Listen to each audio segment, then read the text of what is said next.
Yes, it's exciting, but I want to be absolutely certain we've hit the vault. I'm positive at this point we've hit what we cored. Marty Lagina is officially done with Oak Island, and the reason may be more disturbing than anyone expected. During the final dig of Season 13, the team reportedly uncovered something deep beneath the garden shaft that seemed to defy every conventional explanation. Strange readings, a massive underground anomaly, and a discovery that allegedly changed everything. But the biggest question isn't what they found. It's why Marty decided to walk away, and why authorities suddenly became involved. Was this the treasure hunters' greatest discovery yet, or something they were never supposed to uncover? Before we reveal what happened beneath Oak Island, make sure you subscribe to the channel and turn on notifications, because what comes next may completely change the way you see the Oak Island mystery. The final dig of Season 13 began with the team closer than ever to the legendary Money Pit. It was a discovery more than 2 centuries in the making. Rick Lagina, the lifelong treasure hunter, could barely contain his excitement. For him, this was the moment he had dreamed about since childhood, the possible conclusion to a mystery that had consumed so much of his life. But Marty Lagina approached the situation very differently.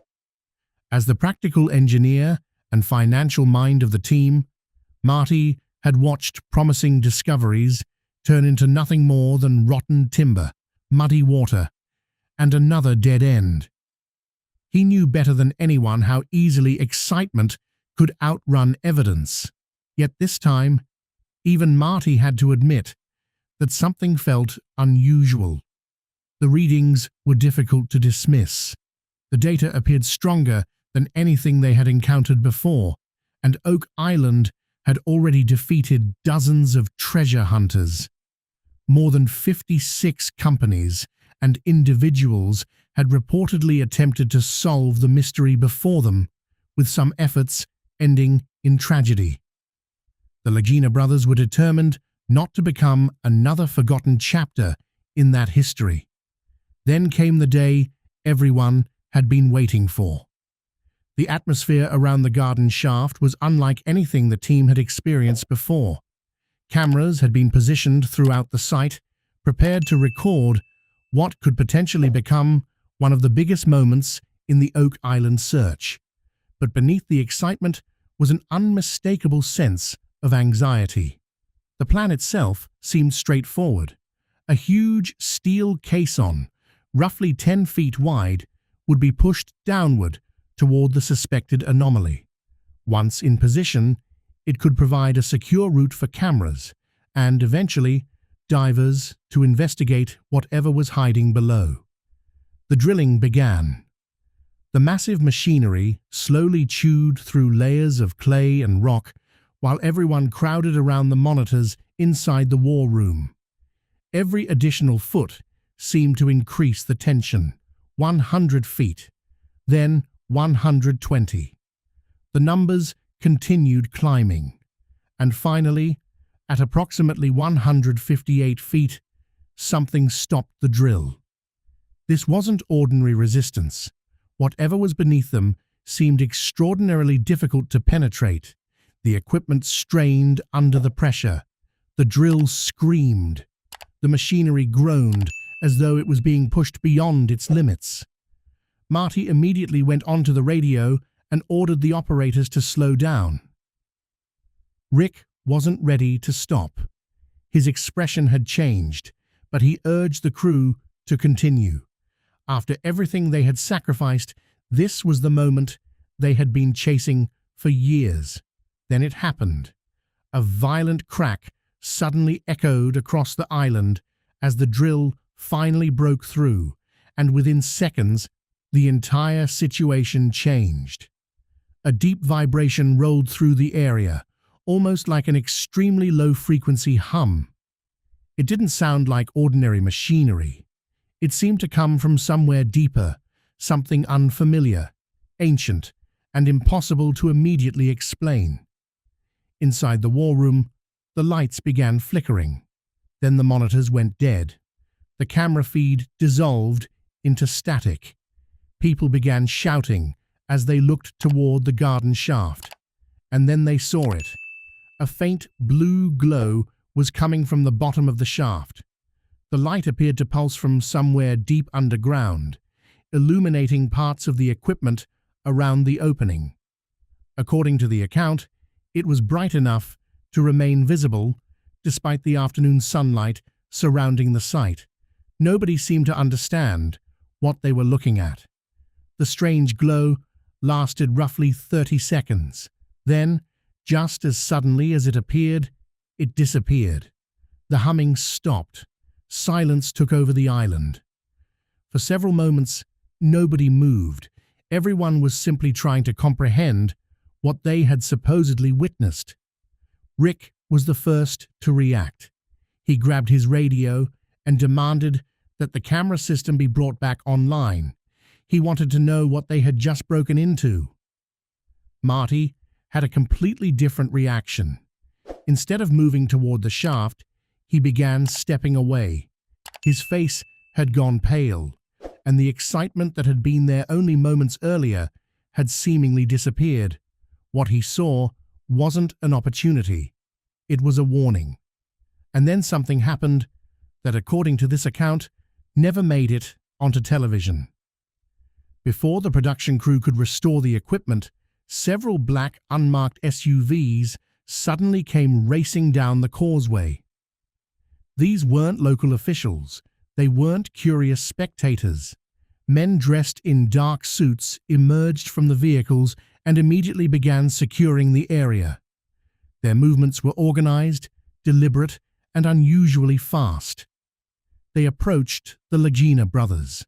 One of the men, described as tall and expressionless, delivered a blunt message. The garden shaft was now under federal jurisdiction. The operation was finished, and the footage recorded during the previous hour was to be surrendered. The team was stunned. The anomaly had supposedly been breached only minutes earlier. So how could these people have arrived so quickly? It seemed almost as though they had been waiting nearby. The cameras were taken, memory cards were removed, the crew was ordered away from the money pit area. And what had started as a treasure hunt suddenly looked like something far more serious. According to the story, this wasn't presented as a friendly request.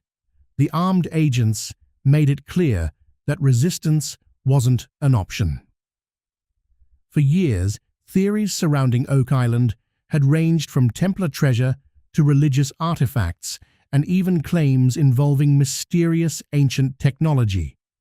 Some theories have gone as far as suggesting that the island could be connected to objects of extraordinary importance, such as the Ark of the Covenant. Most of those ideas had remained firmly in the realm of speculation. But the sudden appearance of federal personnel immediately after the alleged discovery seemed to give those theories a new sense of mystery. And this was the moment when the relationship between Rick and Marty began to fracture. Rick was frightened, but beneath that fear was something else: excitement. To him, government intervention wasn't evidence that they should stop. It was proof that they had finally found something important. He looked at Marty as if the mystery had finally revealed its true scale. "They know what's down there," he insisted. "This is bigger than we ever imagined." But Marty wasn't convinced. He saw the situation as a boundary that had finally been crossed. Something had been opened. Something that, in his mind, perhaps should never have been disturbed. For Marty, the danger was no longer about unstable tunnels, lost treasure, or millions of dollars spent chasing an ancient legend. The stakes had changed completely. "This isn't a treasure hunt anymore, Rick," Marty fired back. And for the first time, it seemed possible that finding the truth about Oak Island might be far more dangerous than never finding it at all. Marty's voice shook with anger and fear, emotions that Rick had rarely, if ever, seen from his brother. This is something completely different. We're in way over our heads. We need to stop. The two brothers had finally reached what could have been the biggest discovery of their entire Oak Island journey. Yet ironically, it was also the moment that pushed them farther apart than ever before. What followed wasn't a simple disagreement. The confrontation happened away from the cameras, behind closed doors, where neither the production crew nor the government personnel could hear what was being said. Years of tension, uncertainty, sacrifice, and disagreement finally erupted. At its core, Rick and Marty's conflict represented two completely different ways of looking at the mystery. Rick had always been the believer.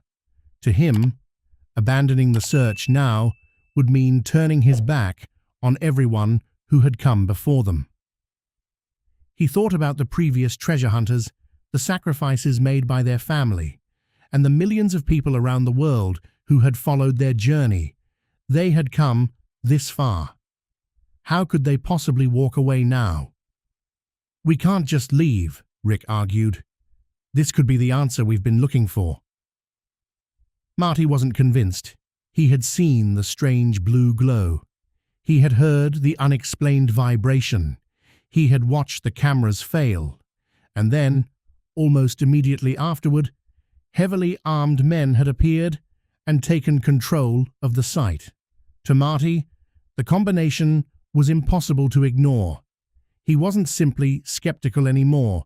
He was genuinely afraid. Then Marty brought up something that had haunted Oak Island for generations, the infamous curse.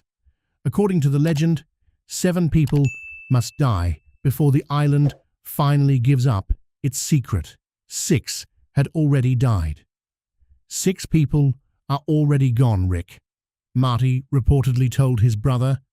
"Do you really want one of us to become number 7? Or one of our sons?" And for what? A secret that now appeared to be important enough for powerful authorities to intervene and keep hidden. But there was another side to Marty's decision that many people overlooked. His investment in Oak Island wasn't simply financial. Yes, millions of dollars had gone into the operation, but Marty had also sacrificed years of his life. He had risked his reputation, spent countless hours away from his family, and supported his brother's obsession even when the evidence repeatedly seemed to lead nowhere. He had been willing to take enormous risks for Rick's dream. But this was different. Now Marty believed they had lost control. The people surrounding them weren't treasure hunters. They weren't members of the production crew. They were powerful outsiders who appeared to have their own agenda. And Marty feared that the brothers had unknowingly become pieces in a much larger game.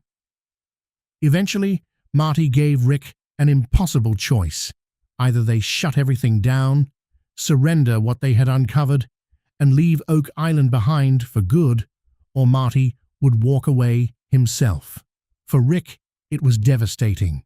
He looked at the brother who had stood beside him throughout this extraordinary journey, and suddenly felt as though he were looking at someone he barely recognized.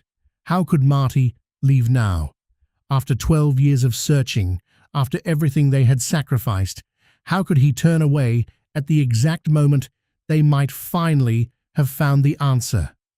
But the argument had already gone too far. Years of frustration and fear came pouring out. There was nothing left to resolve. Finally, Marty made his decision. With tears in his eyes, he told Rick that he was finished. "I'm done, Rick." His voice was barely audible. He was stepping away from the company. He was stepping away from the show. And most importantly, he was stepping away from Oak Island.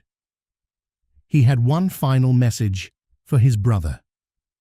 Oak Island might be Rick's obsession, Marty warned, but he couldn't allow that obsession to destroy their family.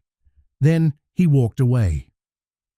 Marty Lagina's departure became the bombshell nobody expected.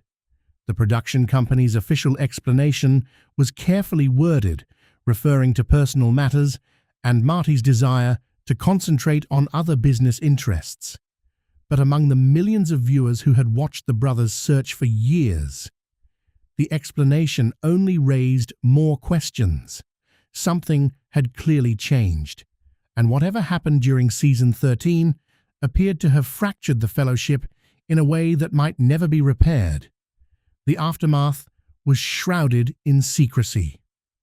According to the story, government personnel remained on Oak Island, while the Money Pit area was placed under extremely tight security. The once busy excavation site had become strangely quiet. The question now was simple. What happens to the search? Rick Lagina reportedly refused to discuss the situation publicly.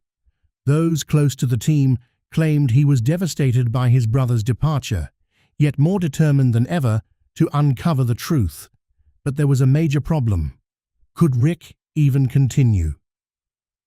Once authorities take control of a site, getting that control back isn't always simple. And this is where the mystery becomes even more complicated, because after everything that happened, viewers began asking whether the entire situation had been planned from the beginning. Was the television production simply a privately financed excavation that allowed the search to continue while authorities quietly watched from the sidelines? And was the government waiting for one particular discovery? Oak Island itself adds another layer to the mystery. Its unusual geological structure has fascinated researchers for generations. The island is essentially a drumlin made of layers of clay, stone, and other geological material, unlike much of the surrounding landscape. So what if the legendary treasure isn't actually treasure? What if the object beneath Oak Island wasn't created by humans at all? That possibility has sent theories racing across online communities, discussion boards, and late-night broadcasts. For decades, the Knights Templar theory dominated the conversation. Many believed the island might conceal a legendary Templar hoard, but now some of the newer theories suggest something far more significant. Maybe there was never any mountain of gold. Maybe what was buried beneath Oak Island was knowledge, ancient documents, sacred writings, genealogical records, information powerful enough to challenge accepted history and potentially threaten institutions that had spent centuries protecting certain narratives. According to these theories, whatever was hidden had been deliberately placed beneath layers of earth designed to make discovery almost impossible. But even that explanation may no longer be enough, because some people now believe the Lagina team didn't discover a vault at all. They discovered something far stranger. What if they didn't uncover a treasure vault at all? What if they discovered a vessel, something ancient, mysterious, and completely unlike anything they expected to find beneath Oak Island? Suddenly, the strange blue glow and the deep, low-frequency vibration reportedly detected during the drilling take on an entirely different meaning. What if the event wasn't simply a mechanical failure? What if the drilling disturbed something that had been dormant for centuries, something that was never supposed to be activated again? That possibility transforms the entire Oak Island mystery, because the question may no longer be who buried the treasure. It may be something much more disturbing. What was buried there in the first place? And perhaps the most intriguing clue isn't something the team discovered. It's something they lost. Marty Lagina, the practical mind who helped finance the search and repeatedly balanced Rick's determination with logic and caution, is now supposedly gone. And that's what makes his departure so significant. A person like Marty doesn't simply walk away because an excavation becomes difficult. He had spent years dealing with setbacks, financial risks, failed theories, and dangerous conditions. So, what would make him finally say enough? Some believe the answer is simple. The search became dangerous. His resignation could be interpreted as more than a business decision. It could be seen as a silent warning from someone who may have witnessed or learned something that genuinely frightened him. If that's true, then Marty's departure leaves behind an unsettling message. Some mysteries may be better left unsolved. Some secrets may be safer underground. And perhaps some doors were never meant to be opened. The Oak Island search has already demanded an enormous price, millions of dollars, years of obsession, countless sacrifices, and now potentially the separation of two brothers who spent more than a decade chasing the same dream. But there's one question left. Was discovering the truth worth everything it cost? What do you think really happened beneath Oak Island? Was it an ancient treasure, a lost artifact, something completely unknown? Or is there another explanation for the strange events surrounding the garden shaft? Let us know your theory in the comments, and if you want to follow the latest developments in this mystery, make sure to like this video, subscribe to the channel, and turn on notifications.